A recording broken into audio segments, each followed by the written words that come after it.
Today we're chatting with entrepreneur and best-selling author Mike Alden about what it takes to make it in publishing, massively succeeding through grit and integrity, and the true power behind what he calls Connextion Capital. You definitely don't want to miss this one, so don't you change that dial or drop that phone. We're about to level it up and shatter the mold. Question. In a world where groupthink is the norm, others want what you've earned, and thinking for yourself will get a target painted on your back, how do you flip the script and level up your business, your money, relationships, your health, your status, and your life? That is the question, and this podcast will give you the answers. My name is Andrew S. Kaplan, and it's time to shatter the mold. Welcome to another episode of Shatter the Mold. Andrew S. Kaplan, really excited to be here with you today. We've got an awesome guest. Before we get there, though, quick update on my book, The Last Law of Attraction book you'll ever need to read. Thanks to everyone who continues to buy the book. Thanks to everyone leaving those 5-star rave reviews. Thank you to everyone emailing me, letting me know how you're liking the content and, more importantly, how you are implementing it. And also thanks to all the new YouTube subscribers for the channel in support of the book. I'm up to 1,900 subscribers right now, so it's 100 away from 2,000. Really looking forward to hitting that milestone and going from there. And obviously, super grateful for all the publicity that the book has received so far, whether it's that interview in Yahoo from last year or the articles this year in USA Today and Forbes. And if you want to check out the book for yourself, now's the time. You can just feel free to go to lastlawofattractionbook.com. That'll auto-forward you to the Amazon listing where you can get it in Kindle or paperback or audiobook if you prefer. But if you don't want to pull out your wallet, that's cool as well. You can go to that YouTube channel I was just telling you about. That's youtube.com/AndrewCap.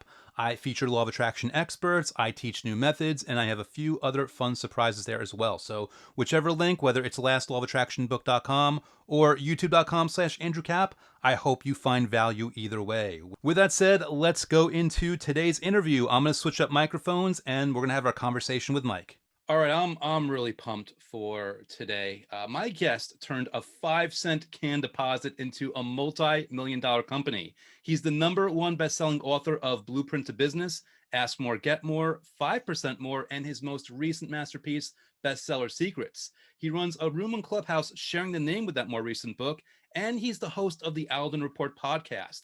And this man understands succeeding through both grit and integrity. And if you're thinking about publishing a book yourself, he might just know how to help you chart #1 on USA Today, the New York Times, and yes, even Amazon. And the craziest thing about all this is I've barely even scratched the surface of this man's talents and business acumen. In fact, we've got more on the way about this conversation. Before we get there, of course, huge welcome to Mr. Mike Alden. Thank you so much for being here, my friend. Welcome to Shatter the Mold. Andrew, man, thanks for having me. Super excited to be here. We've developed a very quick friendship in a very short period of time. So I'm excited to be here. You're doing some great things. So thanks for having me, man. Hey, my pleasure. Thank you for having me. And yeah, we're going to have to get to that part also. And I know we're going to talk about Connextion Capital. That's going to be fun. But first, just because, we understand copywriting, we understand curiosity gaps. Let's talk about this whole 5-cent can into $1 million business bit so that people can get a little context about how your mind works as an entrepreneur. So if I can turn it over to you to let me know what you mean by that specifically, and we'll take it from there. Yeah. It's funny that was, so as a young child growing up the way I grew up, and I grew up pretty tough and surrounded by crime, drugs, and violence. And I was just, I was poor, plain and simple, a lot worse situations than mine. But it was tough. My mom's HIV positive. My stepfather died of AIDS. My father was addicted to coke. Kid I grew up with in jail for life for murder. My brother is a drug dealer. Another brother died of an overdose. And I could just keep going and going. But look, again, a lot worse situations than mine. I stood in the separate line in elementary school, middle school, and high school because my lunch was subsidized by the state. So when you grow up like that, I was talking to someone yesterday, they called it the gift of poverty. I was like, wow, what a great title for a book. There's probably already a book out there called that, right? The gift of poverty. And so when you grow up like that, there's two ways you can go. You can be a criminal or you could try and figure things out from an entrepreneurial standpoint. And I did both. I wouldn't necessarily call me a criminal, but, I did things that weren't legal at a young age to get what you want, right? And so this whole 5-cent thing was really interesting. So I'm 46 and back in the day, so you had 5-cent cans, which is still available today, right?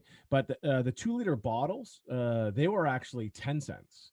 And so as a young kid, if we wanted like an ice cream, if we wanted money to buy GI Joe or whatever these things that we wanted, you could do the classic paper out, which I did, and mow the lawns and all that other stuff.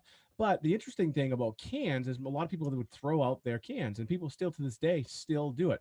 And so when I realized that, what we would do is, as a young child, like my mom, when we would go to the beach, I would be diving into the trash cans to try and get those 5-cent cans. And I remember actually what that was like. I remember the feeling. I remember the sound of the bees like buzzing over my head. I remember the smell, and I remember the looks that people would give me when I was doing that stuff, and it was embarrassing. And I still to this day don't not sure that I've really kind of reconciled that, that feeling. But I also know to this day, if I hadn't have done that, I probably wouldn't be where I am today, because I do have a big ego, and I do have a lot of pride. But at the same time, you have to sometimes, like if you want to get what you want, then you need to do things that are outside of your comfort zone, literally. Outside of my comfort zone, in a hot summer day, inside of a barrel, getting a 5-cent can. So how did that turn into what it is today? Well, doing those things with those 5-cent cans and saving money. Like I bought my first bike with those 5-cent cans. I had some help. See, my uncle actually worked at a car dealership, and every couple of weeks he would bring me back these giant bags of cans. My only job was to bring them to the recycler, and then just get the 5 cents. So over time, it took about a year and a half, I believe, to buy the bike. Right. So I bought the bike. What did I do with the bike? Well, I had a paper route, right? So now that I had a bike with in versus walking, now I could actually cover more ground faster. So then I was able to actually get more customers, so to speak, right? And so then you just take that and fast forward it to where I am today. It's that entrepreneurial spirit that started with the 5-cent cans. So the 5-cent can didn't necessarily turn into a multi-million dollar business overnight, but it did over time from the things that I learned, right? How to get what I want, how to ask others as well. Like I would ask others, hey, you got any other cans? Do you have and Andrew, today I'll send you a picture of it because you and I text back and forth. In my garage right now is a big giant bag full of cans today. I still do it because I look at it like, man, like why would anybody throw that out? It doesn't make any sense to me. Like why not just save it? And you know what? I have a young daughter, and what we do with those cans, we go to the recycling place every a couple of weeks, and she gets a little annoyed sometimes because there's two ways you can do it. The guys will say they'll hold the bag up and they'll say, oh, it's about $20 or $10 or whatever the number is. And she doesn't believe it. She's like, I'd rather just count them out one by one. I go, okay, cool, let's do that, and we'll see, see how it goes. So I'm teaching her the same values that I learned when I was her age. I love it. What a lot that I get out of that. I mean, basically, at a young age, no excuses, regardless of scenarios, and you basically conditioned yourself from that young age to roll up your sleeves. But also, through that work, it almost happens hopefully naturally if people are paying attention. You understand leverage. You understand, okay, now this bike is going to get me here faster, which by the way is planting a seed in my mind about other things that are getting me other places faster, whether it's tools, whether it's connections, whether it's resources, whatever it might be. It's basically building on those lessons and making yourself a success. And I love how you haven't forgotten about it. You're not resting on your laurels, because I think it's easy for people to they'll achieve a certain level of success and their habits will change. And I mean, it's good when you change it in a healthy way for more leverage, but some people it changes in that they lose their edge. And then if they have to get back on their feet, it's harder for them to do. They've got to relearn lessons and they've got to fight through things. And it feels like you don't have to deal with that friction because you're already thriving in the friction and transcending it. Yeah, it's funny you say that. Yeah, my life is just constant friction, and the life of an entrepreneur is constantly putting out fires. And it gets exhausting sometimes, to be candid with you. But that's also the life of an entrepreneur. It's the life. It's just life in general. And so when you recognize that, you and I were talking earlier, you're like, hey, Mike, how you doing? I'm like, you know what, man, I'm grateful, right? And I'm happy that I'm here. I have another day to fight, another day to live, another day to do things. But it's not always perfect. We're not always having great days. It's not always fun. It's not always easy.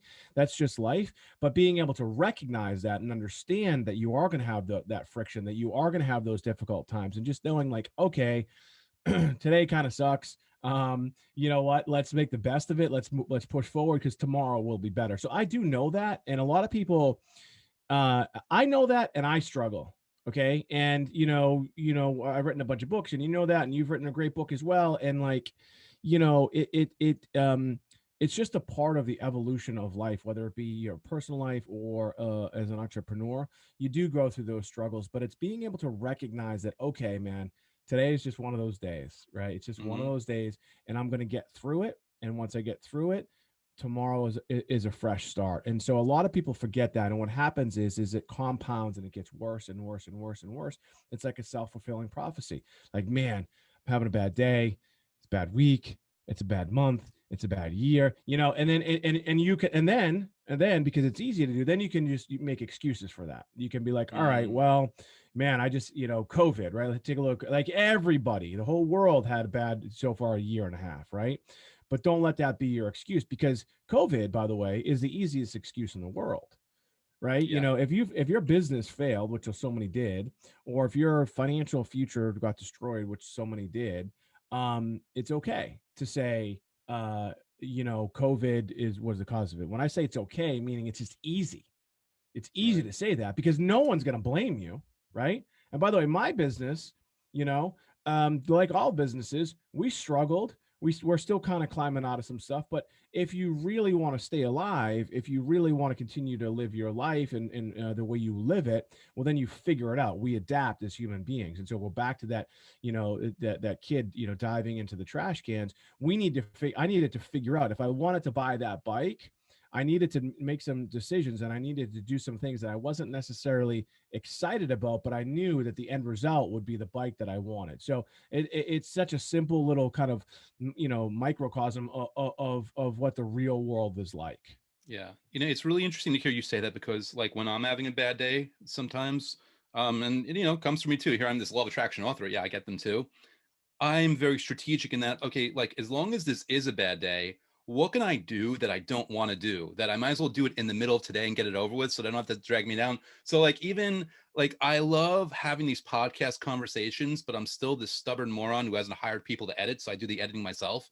And I don't enjoy the editing process. So sometimes when I'm having a bad day, I'm like, you know what? I'm gonna edit 3 podcast episodes because I'm a little down anyway. I might as well do something and grit my teeth because I'm gritting my teeth anyway. But what I also love about your answer, because you're talking about COVID, I took that as, you know what, until we get out of this, I'm using this as a signal to work on my business. Hours that I'd be out on a date or doing something socially, I'm instead redirecting towards my business because what can I do in a healthy way? What can I do that's going to be productive in the face of these limits or restrictions so that I can get leverage on it also? So I love your perspective. I love how, because we're obviously very different people with very different personalities, but we have, there's certain tenets that we seem to kind of align with in our approach. So I love hearing that come from you, especially knowing that, not to blow smoke, but you are a huge success. The things that you do, not only for yourself, but for other people. You help people get #1 bestsellers on meaningful charts, as I put into in the introduction here. And I think again that speaks to the fact of rolling up your sleeves and not quitting and just making it work, but also being strategic and intelligent about it. So props to you, my friend, for the tools that you're bringing into this. Well, thanks, man. You bring up the bestseller secret stuff, and this too as well, because we have a system, we have a methodology that just works. But at the same time, because you've got the text messages from me, like I do this for other authors. In addition to our system that it's taken us 7 years to build and millions of dollars in a large database, and it just kind of works. I'm sitting there on the weekends because again, you've got the text messages from me like, "Hey, Andrew, I'm promoting this book for this author. Can you do me a favor? Would you take a look at it? Would you be willing to pick up a copy?" So I'm Mm-hmm. doing that myself, and I do have some of my team members doing that as well. But on top of that, I already knew that we had the numbers to get to the Wall Street Journal and the USA Today. But I was like, well, why wouldn't I ask others to do this and help me as well? So it is about being able to, again, back to diving into the trash can, to collecting those cans, sucking up your pride a little bit, right? And asking for help. You go back to, which is kind of like my first book, Ask More, Get More. And then the other thing that you'd mentioned too as well is perspective, right? That's something, and again, that I think a lot of us lack. We lack perspective. My bad day is a dream for most people. Yes. And someone said that to me, and it just kind of hit me like a ton of bricks. I was like, "What are you talking about, man? Like, I'm on the brink. Like, my businesses are struggling. I owe all this money. And it was a friend of mine who's no longer with us, and he's like, Mike, you'll get through it, man. Your worst day is a dream day for most people. And I'm like, I remember where I was. I was standing in my driveway in this beautiful, massive house that I built in a private neighborhood in the same town that I grew up in the projects in. And I'm looking around my neighborhood and I'm like, fuck, I have to put this house on the market. Like, I built this massive house and I was at a point where I thought I was going to go under and I had to put the house on the market. And it just killed my ego. It killed me. And I was like, man, this just hurts. Like, and he was like, well, why do you care? I'm like, what do you mean, why do I care? He's like, look, man, one, you have equity in the house. Two, if you sell it, you could probably buy a house anywhere in the country that most people, again, would die to live in. And so it's perspective, man. So as we climb different levels in business and success in life, just recognize that, man, you might have to, like you said, roll up your sleeves and do the shit that you don't want to do in order to get to where you want to go. Now, through that all, it's clear to me you have a recognition of how important it is to have good people in your life. And before we hit the record button, we were talking about Connextion Capital. And I figured, just for people listening, because I really want them to learn this piece from you, if nothing else, how do you describe or define Connextion Capital? And how is it a contributing factor in your life and business right now? Yeah, yeah. You hear a lot of people talk about, their network is their net worth, and that's true. And I talk about that in my books as well. And you and I met on this app, Clubhouse, which is just an amazing opportunity. It's changing, it's evolving. But for us, who've been on it fairly early, it's been just such a great opportunity to connect with people in a real, authentic way because it's live. That's the first thing. The second thing is it's your voice, right? So your voice either resonates with people or doesn't, and also you're either real or you're not. So you and I, we've talked offline as well, and so if you're real, then you're going to connect with people, right? If you're fake, then you won't, because we have our human instincts that just work whether we know or not. Like, your bullshit meter, some people's bullshit meter might be better than others, but you're either authentic or you're not. And so when I talk about Connextion Capital, it's actually the title of my next book that's probably going to come out in 2022 sometime. My entire life has been built based off of the connections that I've had in my network, right? But it's been more than just the network, because networking is a part of it, but connecting is where a lot of people struggle, right? And Mm. so a lot of people, when they want to connect with somebody, what they do is they just go right to what they want, right? So they want something, and but they don't try to connect with the person. It's like it's sales 101. When I sold cars right out of college, and I didn't RAPPORT, right? It's pronounced rapport. Like I would think I would call it report, right? Whatever, So like I didn't even know what that concept was. And so when we first and I was when I watched some of the best salespeople that were selling cars, these guys weren't smarter than me. I was in law school. I was was class president in college. I was like, doing, at that point, I felt like I'd done some cool things, and I would watch these guys just crush it. But they weren't smarter than me. They didn't even have college degrees. They weren't better looking than me. They didn't wear, in fact, the guys that sold the most, and it was a great, I'll tell you that, I don't think I've ever told the story. There's a guy at the dealership, and the guy was a complete disaster. I mean, disaster when you looked at him. He was morbidly obese. He was missing teeth. His hair, he had just a little bit of hair left, and it was kind of like combed over. His breath wasn't, like everything about this guy did not scream success, but he killed it when he sold cars. Hmm. And so when I studied him, and when actually the general sales manager is the one that kind of brought this up, is that he had an amazing ability to connect with people and build rapport really quickly. So when someone would come in to try and buy a car, his job was to sell a car. He didn't sell them the car. He would build rapport with them. He would ask them questions about their life, and then they would ask him about his life. And you know what? You could just tell from looking at him that he had lived kind of a tough life, and he would talk about that stuff, and he would connect, like a real connection with people. And And then I would watch other successful salespeople, same thing. They would talk about things that are unrelated to really what they wanted, and they were building a real human connection. So as human beings, we don't realize this, but without these connections, we wouldn't be where we're at today. Because you ever wonder why, when you walk into a room or you just meet somebody that you quote connect with, there's a whole bunch of reasons why, from an actual physiological standpoint, from our anatomy, from our biology, the law of attraction. There are things that happen that just, like the way we smell, right? You don't even Yes. realize it, right? And the, and the brain waves that actually just come out when we walk into a room, the things that we emit into the ether, right, that then go to you, and you don't even realize it's happening. So when I talk about connection capital, that's what I'm talking about. So let's network with people. Of course, that's important, but in order to really grow your net worth, you have to have a real connection with people. And so for me, the way I grew up, we mentioned earlier, the gift of poverty, I can mix it up. In fact, I just did a couple weeks ago. I was literally sitting on the sidewalk with two homeless guys and just talking to them, bought them coffee, whatever, that doesn't matter. But I was really interested. I was interested in why they were there. Mm. Not like, hey man, like fucking pull yourself up. I was just interested, like, what happened, you know? Yeah. And so we just had a conversation, and that was it. I didn't have, there was no motive. There was not, yeah, I bought him coffee, but whatever. They were, but then at the same time, I can connect with billionaires because I'm a human being, right? We're all human beings, and we all have the same fears and anxieties and thoughts. So when we realize that we can connect with each other, that's when things start to happen. That's when things grow. So my entire life, again, my businesses all started with connection. When I started my businesses, in 2000, when did I start? 2008. Wow. I Hmm. had nothing. I declared bankruptcy a few years prior to that. I had some credit cards, had a little bit in my 401k, and I closed it all out and started everything. But I really built it with the connections that I had developed over time as a lawyer working for this other company, and that's really what kind of gave me the leverage, so to speak, to grow my businesses, was the human capital, the connection capital that I had.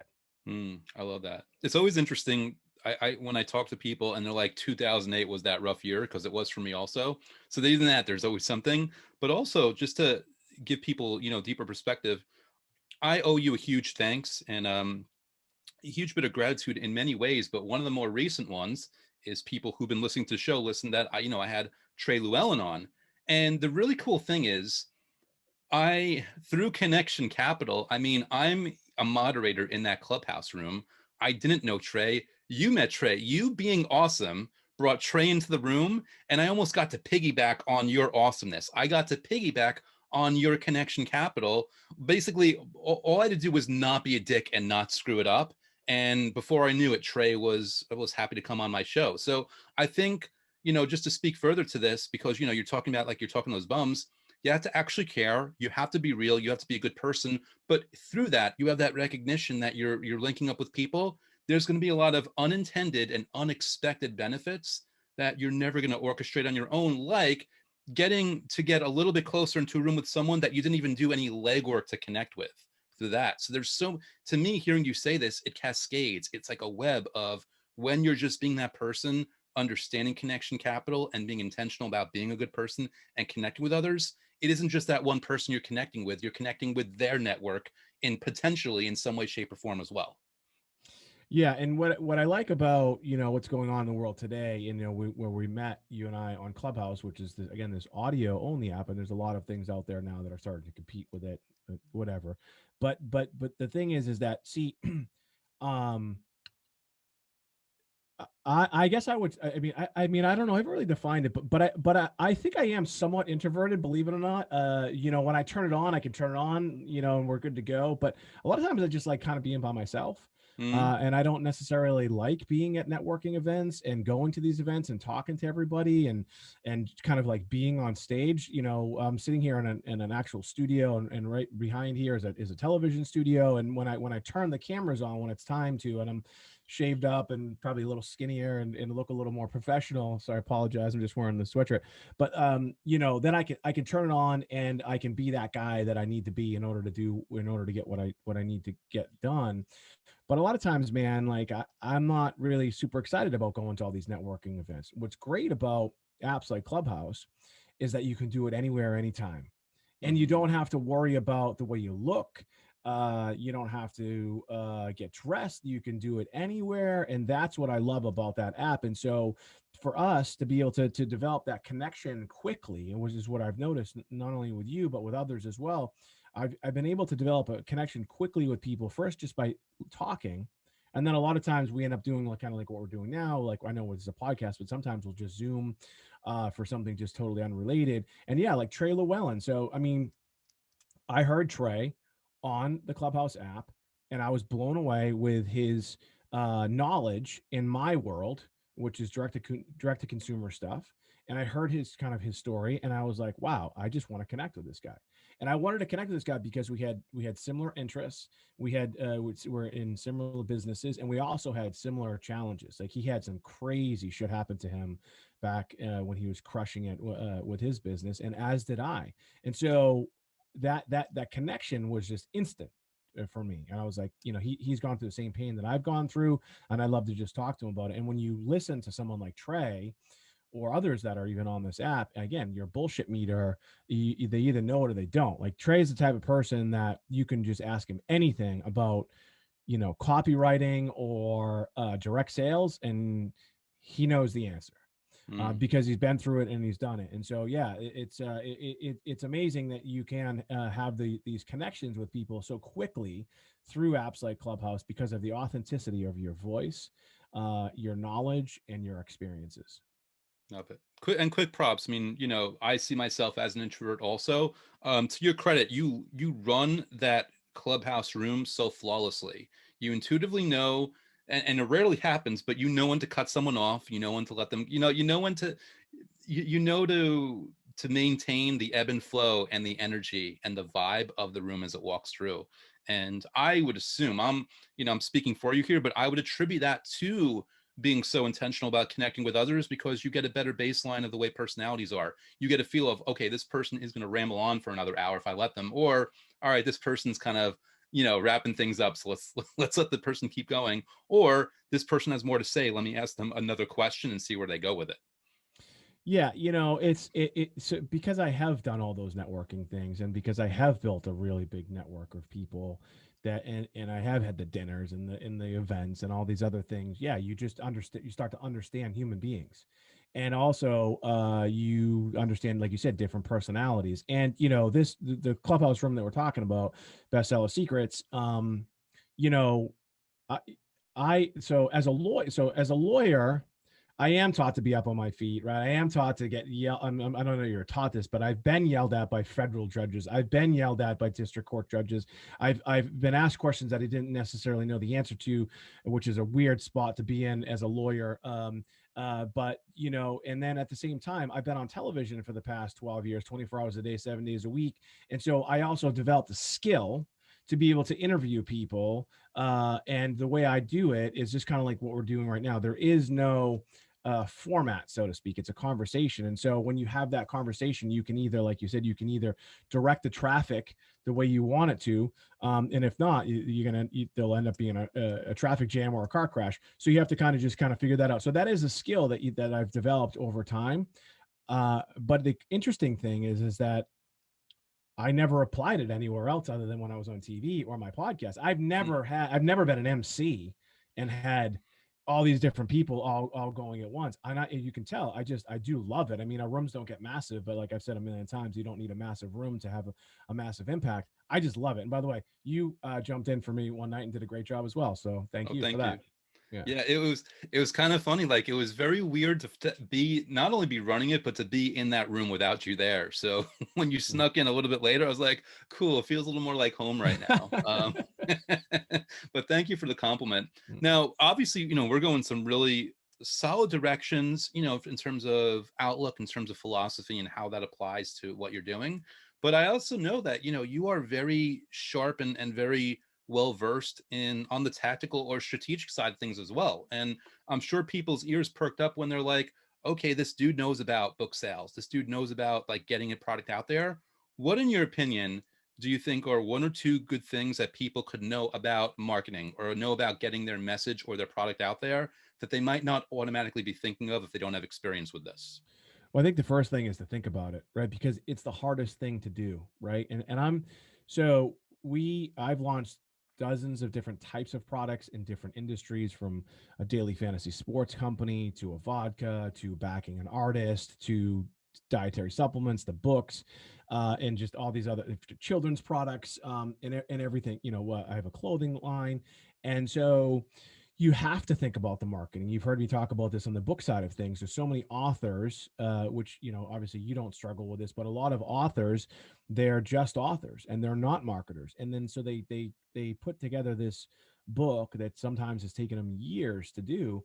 And they get there and it's a beautiful thing. You've heard me tell the story before, and they hold the book and it feels amazing and they're so excited and they have it in their hand and it's their life story and they just wanted to get it out to the masses. But by then it's almost too late because they haven't thought about, how do I market the book? How do you take a book about law of attraction, which there's been dozens of others written about that very subject. How do you take it and then do what you've done? And it's all about the marketing. It's all about what you did and how you approached it. And so to give you a general answer is kind of hard to do, but I think the first thing is to think about the marketing.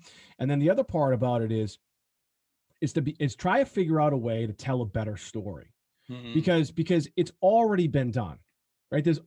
There were people before you and after you, and they're going to be after you, that are going to be writing about the exact same subject that is the title of your book. Same with my books.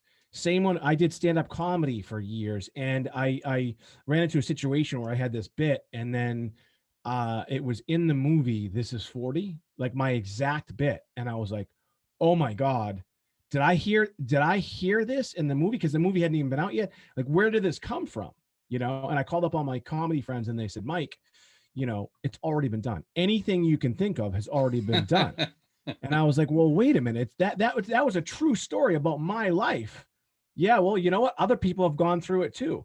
So when I've built my business off of dietary supplements of ingredients that have been around since the beginning of time. One of them is a joint health product, a glucosamine-based product. Now, you go into GNC and there's 50 different glucosamine products. You go into Walmart, Rite Aid, Walgreens, or wherever, and you can look at all these different glucosamine type products. Why do we still have one of the longest running direct response ads on television today, still on TV today? Why are we still selling it? Why do we sell it for more? Why? Well, we're able to just tell a better story. And so when you think about your product, your book, whatever it is, try and figure out a way to tell a better story. And the interesting thing about there's a great book by Cloud Hopkins called My Life in Advertising. I don't know if you've read it.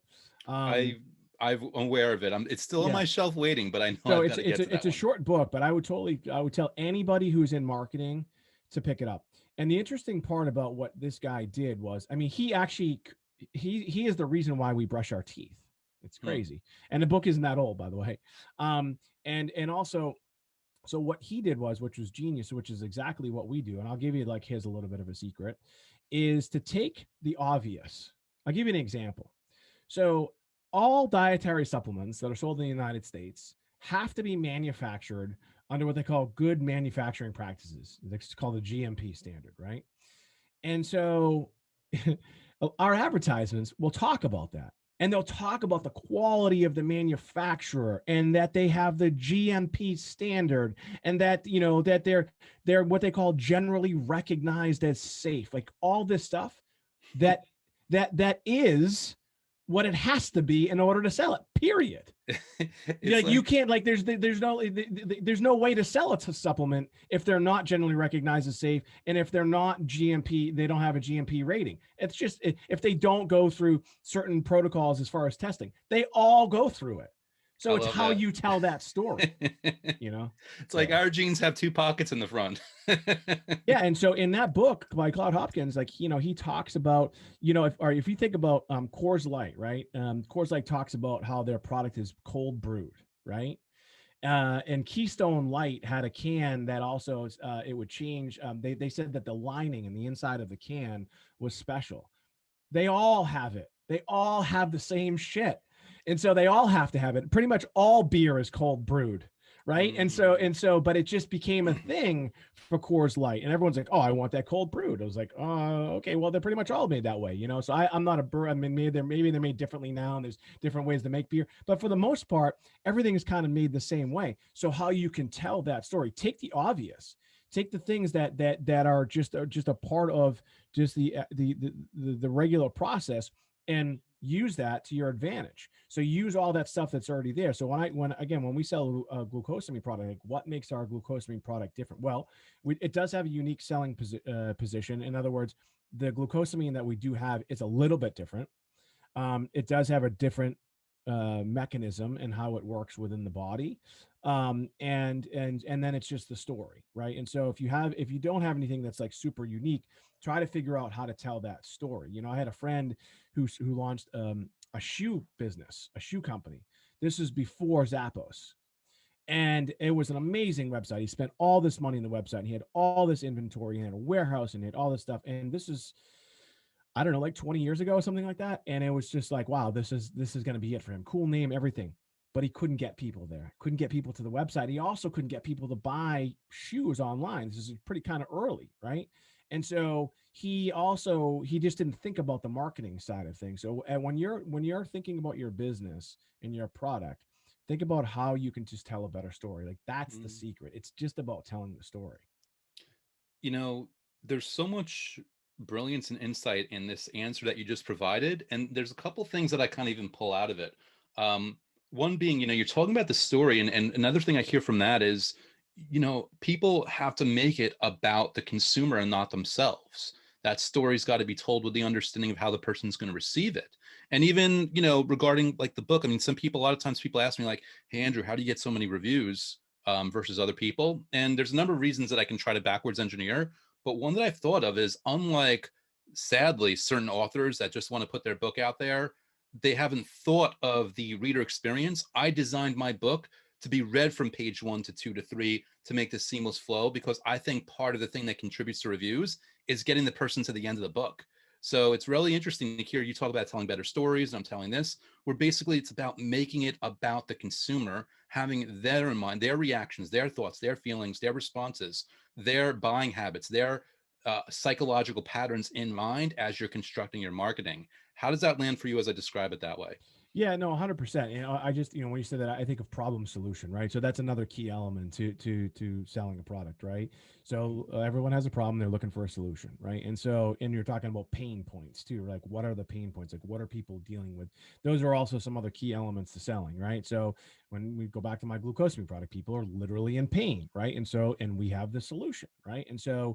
But there's a million others out there. There's a million other books out there as well. Like, how can we do that? Well, when people now, so you're talking about now, people already have the book in hand, right? And so what I'm guessing for you, what's selling a lot for you right now is the fact that you have so many great 5-star reviews already, and you're continuing to kind of leverage that and use that to your advantage as well. So the social proof is a big part of what you've done, right? But that takes a lot of work as well. So that social proof is important. But yeah, you're right. I mean, when I think about when we're telling the story, like you talked about, like it resonating with the person.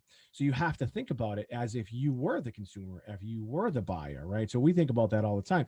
And I'll tell you some challenges, even like for our business, like, I have a testosterone based product that increases your testosterone. And Andrew, um, I don't take it all the time. So if I don't take it all the time, well, that means my customers aren't taking it all the time. And why aren't they taking it all the time? Well, it's just there's a whole bunch of reasons why. And so we try to figure that stuff out. Mm-hmm. And sometimes you might not necessarily get to the answer, but to think about it and to think about how to solve that problem is just a part of being in business. And so, but I am the consumer. So when we do sell things or when we're selling things to other people, we put ourselves through the process too. Like I will, not only that, but another interesting thing, another kind of key thing for you to do for your viewers and listeners, if you are in business and you do have a product, have your friends buy the product, whatever it is, and have them actually go through the entire process, all the Mm. way to returning it. I've done that before with my friends, and you'll learn a lot of things about what happened. Like this is broken. Well, I didn't get an email, or I didn't, or I got an email and it said that it was shipping when it should have been refunded. Like all these things you might not even necessarily know. So that we're there, you can kind of understand the process. Now, Trey, I'm sure he said it on your podcast, but he talked about it in our room, Bestseller Secrets, where he went in and actually talked to his customers himself and ask them questions. It's like when people do surveys. There's a reason why companies do surveys Mm. because they're just trying to find out information. I think the greatest way, though, is to talk to your customers. Say, hey, Yeah. man, I'd love to just talk to you about, and I do it, by the way. I'll take customer service calls. I will make outbound sales calls. I will take inbound sales calls. I will be in shipping. I will do all the things that you just need to do to understand, what's going on in your business and try and make it a better experience, because we can always improve on the experience. Yeah. So really, really well said. Now, one extra piece here, just curious on your philosophy and your approach. Obviously, I have the luxury of knowing you, so I could have gone into this interview cold, but I also just, I also want to do the courtesy of doing a little light research so that I can prep your intro and have a better lead into the conversation. I noticed in my research for you, as light as it was, that I mean, I know you do supplements, but I didn't find where those supplements were. Do you make it easy for people to see, like, I'm Mike Alden and these are my things, or are those things that are kind of separate from Mike Alden Bestseller Secrets and Mike Allen, ask more, get more, and people would only find out about it through the actual advertising you do for people that don't even know who Mike Alden is? Yeah, it's funny, man, because a lot of people don't know that about me. And actually, if you look at my profile on Clubhouse, I list the products in my Mm, profile. So you know, I really love the business of dietary supplements, but there's a lot of things that I don't like about it too. And there's a lot of bad people in the world. There's a lot of charlatans in the world, and I've been caught up in that shit just because of what we do. But I've been in business for 12 years selling dietary supplements. We have done hundreds of millions in revenue, and in that space specifically, right? And so you don't do that by running a bad business, but at the same time, that business in and of itself I joke around. I say, so I'll tell you this. So we do sell a male sexual health product. That it's been on for 10 years, and it's a great product and it works. We sell on television. People do actually subscribe to our products. So in other words, they go on auto ship, and it's also what they call a card not present environment. So all of those things in and of itself are high risk, right? So I joke around. I say you might as well just upsell porn and gambling, because that's how I'm treated.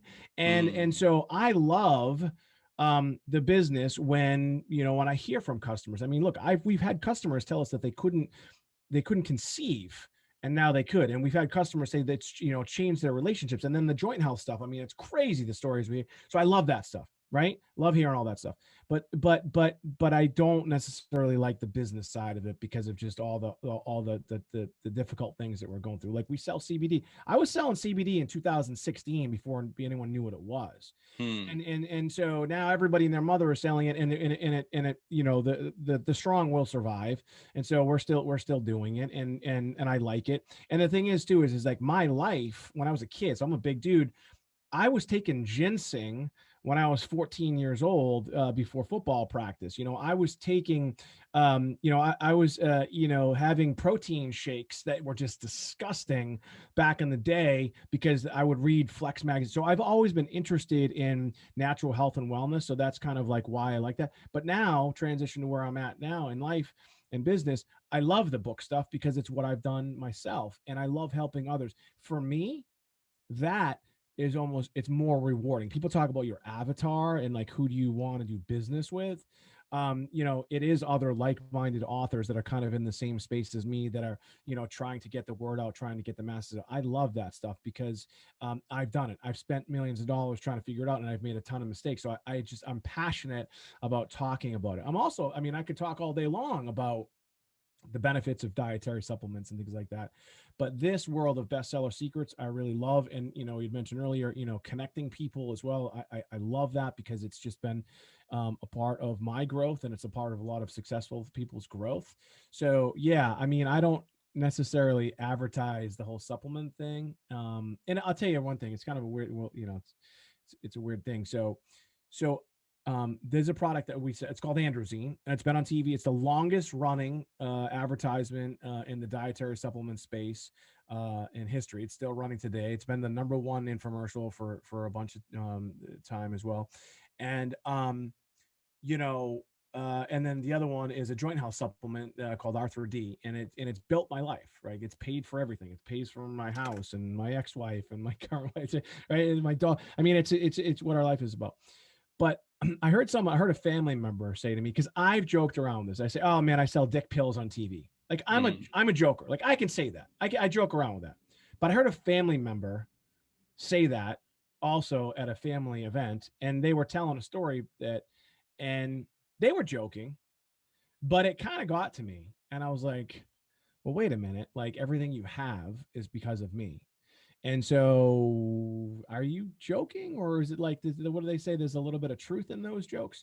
And so, the way people perceive me, Andrew, I have a problem with that, and that's also one of the reasons why I've written my books, because I'm not just some infomercial guy on TV that sells supplements. Right? There's more substance there. I've written a bunch of books, and so people ask me like, "Why'd you write the books?" Well, that's one of the big reasons why. Credibility, Mm. right? To become a best-selling author multiple times over and books sold all over the world, that opens a lot of doors, and that builds a lot of credibility. So it's a long-winded answer to your question, but I'm kind of glad you went there, because a lot of people don't necessarily know that about me. Now look, if you had a, like right now, I mean, on Clubhouse, I'm vetting a deal right now that's a supplement business that came from Clubhouse. I love the product, love the story that they have, and we may do something together with that supplement. And I still continue to this day look for good supplements and good products, but I need to be able to tell a better story, because there's a million greens products out there. There's a million other different types of supplements out there, but I need to be able to tell a better story, and they need to have a better story so that we can tell it for them. Mm, got it. I'm sure that's an interesting, fun process as you discuss, like, because you're not making up story. Like, okay, what can we pull from your life and frame it and sort it so that it's it'll connect with people. Because a lot of times too, another kind of answer to a question earlier about like kind of like a marketing thing is the product is almost secondary, Mm. and it's more about the story. And so my first infomercial, it's called Arthur D. We shot it in a basement in Gloucester, Massachusetts, for $6,000, and literally a basement. The guy said it was a studio. I guess it was a studio. I'm pale. He's orange. You could see the black backdrop. You can see we do what they call a two shot. On the two shot, you can see my feet, which you never want to do. We have what they call jump cuts, meaning I'm looking at the camera and there's actually a cut there, and you can see it. There's a split. It's like a microsecond, but I can see it. So aesthetically and from a cinematography standpoint, it's a disaster, right? But it's generated over $150 million. And why? Wow. Because of the story, right? And so that's it. So the product itself, again, almost becomes secondary. We talked about this a little bit on Clubhouse at one point about dry testing. See, a lot of time people do this in the training space, in the course space. They say never develop the course before you sell it, right? It's a dry test, because it just might not sell. And so a lot of times we'll create advertisements, and the product is just it's a concept, it's an idea. In fact, my Mm. first book, Ask More, Get More, which is behind me over there somewhere, it started out as an infomercial. We were going to do this whole wealth building thing, and that's how it all started out, right? And then it became something, after that. So think about the story more than the product. People get caught up in the product, and people also get caught up in the production value, right? Right now, obviously we're filming this, but there's also the audio aspect. The greatest part about the audio is, like you mentioned earlier, the editing. The editing is really easy. Like I edit my own stuff sometimes too for the audio, because it's not that hard to do. It's the video that gets a little bit harder. But it's the quality of this content that really matters. The fact that my and I can see it as I'm talking to you, my camera, like the lighting keeps changing. I don't know why as I'm talking to you. It doesn't really matter. The Mm. audio is probably not perfect either. We talked about that earlier because my microphone was a little screwed up. It doesn't matter. It's hopefully the quality of the content that people are listening to, like, oh, cool. Like I heard what he said about that story, or he might pick up the book by Cloud Hopkins, and that might change the trajectory of their business. It's because of the story that we're telling, and not necessarily the production value. What I find interesting is I've been so engaged in this conversation, I haven't noticed the light shifting. And now I'm wondering, people listening to this for the first time, if, or at least watching it, if they're going to be like, oh, I didn't notice that either. I They wonder won't notice it. because, Actually, it's Zoom, and you know what? Honestly, I don't know if it is happening as it's recording. I think it's just might be mm, the computer screen, maybe. I yeah, don't I know. mean, Not I think it is happening. I think I'm just not noticing it because I'm so in there. And I think, I mean, I guess we'll find out. We'll see people want to comment like, oh, I yeah, spotted it. It was a 24 minutes yeah, and 2 seconds. right. But so cool. So I love where we're taking this conversation. And um also, I really appreciate, I don't know how many people tell you this, how dynamic you are as an entrepreneur, being in all these different spaces. And I know in a couple minutes, we'll give people what you think are the best links for people to connect with you. But one of them, if I'm not mistaken, is bestsellersecrets.com, which, Bestseller Secrets book.com. okay, Yeah, good. yeah, Thank you yeah, for the yeah. correction. Bestseller Secrets book.com. Yeah, Bestsellersecretsbook.com. yeah, I yeah, should know because I put book in my URL also because I need to. So yeah. bestsellersecretsbook.com, that's going to go where people could check out bestseller secrets. Sure. And I'm going to try to pull a little value. What's one bestseller secret that you feel comfortable sharing that we haven't spoken about yet? Let me think. So it goes again. It's a bit of a general answer to your question, and it ties back to pretty much everything that we've talked about. It's more as an well. First of all, if you do go to bestsellsecretsbook.com, right? I'm not. We weren't here to try and sell anything, but if you go there, I do give it away for free. You do pay a processing fee. It's 27,000 words. It's a downloadable ebook, and it's a bit of a tactical guide. It is a tactical guide on everything that I've done up until this point to market and sell books, like literally everything. And I've spent millions of dollars doing it, and people pay me 5 6 figures to actually market their books for them if they're trying to hit some of these lists. But everything is in there that I've done and that I do for others as well. The challenge is that most people, one, they don't have a database like we have, so you just can't do it. You can try, but you just can't. And two, they just don't want to do it, right? And Mm, so what I would say to people honestly is think about the marketing first. Think about the second that you write your book, the second that you type the first letter character on that page, think about what you're going to do within that book to use that as your marketing, right? And if you look at guys like Grant Cardone, so my last book, Blueprint to Business, I created a hashtag for that because I saw that Grant Cardone had done that with Bestseller Secrets. I did the same thing.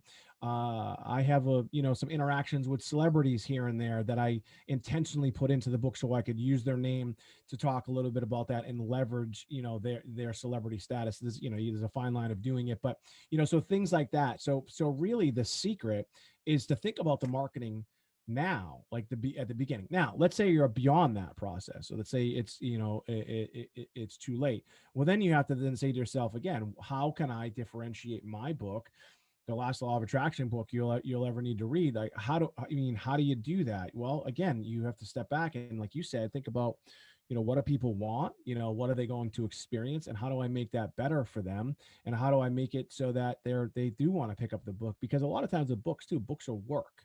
So one thing I realized with books, someone else said mm, that to me. I think it was actually Perry Belcher. I think he said it on Clubhouse. Books are work. You got to do stuff. You got to read it. And even if you read it, so like this book right here, Ask More, Get More, right? So the title's awesome, right? And I joke yes. around and I say, and the cover's awesome and everything about it I think is awesome, right? But if you don't do it, then it's not going to work. And so you have to do the stuff. And so as a marketer and an author myself, I tell people, as an author, switch it around, become a marketer first, then an author. I think that's one of the biggest secrets. And then all these other things, these hacks and things like that I talk about in the book, pretty much anybody can do if they want to spend the time and the resources. I think that I think that's really the answer for people. Start to think about the marketing early. And if it's after, it's okay. You could still do the marketing after. You just need to come up with a plan and then execute it. Love it. And I recommend people check out bestsellersecretsbook.com and see what you got going on there. Nothing else to just see how you even structure the offer right now, to giving it away for free. But also I would hope people buy it and use it because in my opinion, you're brilliant. But besides that link, if people want to connect with you, what is the best link or links for them to do so? Yeah, so they could just go to mikealden.com. It's MikeAlden.com. I'm pretty active on Instagram, and my Instagram is at MikeAlden2012. It's when I got onto Instagram. That's pretty much all of my handles everywhere. If you're on Clubhouse, it's just Mike Alden, but for the most part, it's Mike Alden 2012. So that's YouTube, that's Twitter, that's Instagram, that's TikTok, that's Facebook, that's everything else. Because there are a few other Mike Aldens out there. So if you Google Mike Alden, I might not be the first thing that comes up. So, but if you do go to mikealden.com, that's where you can find out more information about me, and all those links are there as well. Awesome. And I know people are going to be before long learning about a Connextion Capital also, correct? Yeah, absolutely. So that's my latest book. Again, we mentioned earlier that I have coming out, and we get some pretty cool stuff going on with that. We do have, a website that is going along with it. It's connextioncapital.com, and it's CONNEXTION capital.com. And there's a reason why we have the X. One, because we couldn't get connextioncapital.com, but we're trying to. But the other part is, I am an attorney by trade. And so when you talk about intellectual property, and I talk a lot about that in my last book, Blueprint to Business. So CONNEXTION capital.com, connextioncapital.com. Awesome. Well, I'm glad I asked because I'm going to remember to put that in with the other links. And I'm sure people have a really awesome book around that to look forward to next year. This has been awesome. Before we go, one final question I always love to ask my guests. This is going to be really interesting coming from you, who's never been afraid to roll up their sleeves. I'm nervous. If you can go back 5 years, 10 years, 20 years, 25 years in the past at any point and give any version or younger version of you any piece of advice, whether it's life advice, business advice, or otherwise, what's that one piece of information that you would want to impart to that previous version of yourself? Well, see, I've always been a person that always just does it, So, a lot of people say they're going to do things. I've always been the person like, okay, I'm going to do it. So I'm not going to say just do it, which a lot of people say. But I'll say in business, I say one of the biggest mistakes that I've made is really paying attention to the numbers and paying attention to profit. See, I've been I'm a very generous person, and sometimes to my own fault, right? Literally to my own financial detriment. And so as a business owner, Kiyosaki talks about this, pay yourself first, that mentality. There's nothing wrong with that. But I think in order to really thrive in business, there's a couple things. And Kevin Harrington talked about this as well.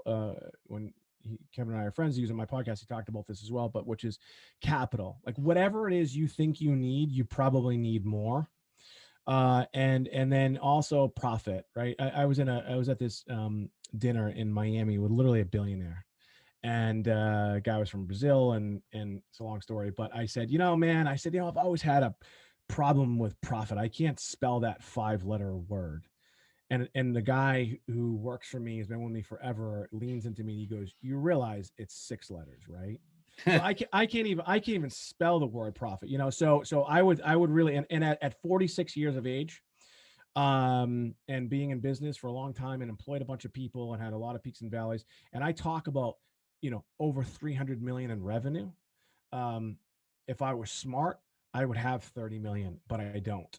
And it's because I didn't think about the profit, and I wasn't really paying attention to my numbers. And it's really hard as a young entrepreneur, because when you see the type of revenue that we were doing, when you see that cash coming in so quickly, that cash coming in doesn't necessarily mean that it's your money, right? And so pay attention to the numbers, think about your profit, because long term, that's really what matters. Because if you don't have that profit, you can't build that business. You can continue to borrow money, which I've done throughout the years, and you go into debt, and that just sucks. I mean, you're going to carry debt no matter what, but I hate it. Like, I hate carrying debt. I still carry debt today. I've had a lot more in the past, but think about the profit and think about the capital that you do need to start and fund the business. Lastly, I've bootstrapped my entire life, and that's a struggle, man. And struggling is a part of life. But if I had money in the beginning, I think things would be a lot easier. So what did I do? I leveraged my connections, so i.e. Connextion Capital. So if you don't have money, you can in fact leverage the relationships. Think about your capital, think about your profit, and then also think about your relationships. Because if you don't have the capital and you don't have access to capital, well, think about how you can connect with people and then grow your business from there. Brilliant, insightful stuff. A lot of people, they never really think about their margins, and they really should. So thank you for that. And thank you, Mike, for just coming on, sharing your time. I know you're a busy guy, and I really appreciate this. And I knew when I asked you, I knew that you were going to drop some value bombs for my audience. So I hope they're listening really closely, and I hope they will rewind on YouTube or wherever they are and rewatch and get some more out of this, because this was awesome. So thank you so much for coming on today and sharing your wisdom. Thank you, sir. Man, appreciate you. Mike, thanks again for that amazing interview and for sharing your insight. Guys, I'm going to leave all of his relevant links both at shatterthemodepodcast.com, where this episode resides, or the description of the YouTube video if you are watching it in video format. And while we're on the topic of links, quick reminder again, you can check out my book, The Last Law of Attraction Book You'll Ever Need to Read, by going to lastlawofattractionbook.com, or my YouTube channel, which is youtube.com/Andrew Cap. With that said, thanks as always for listening. Stay tuned for more awesome guests, and have yourself a great day. I will see you next time. Thank you for listening to Shatter the Mold at www.shatterthemoldpodcast.com. My name is Andrew S. Kaplan.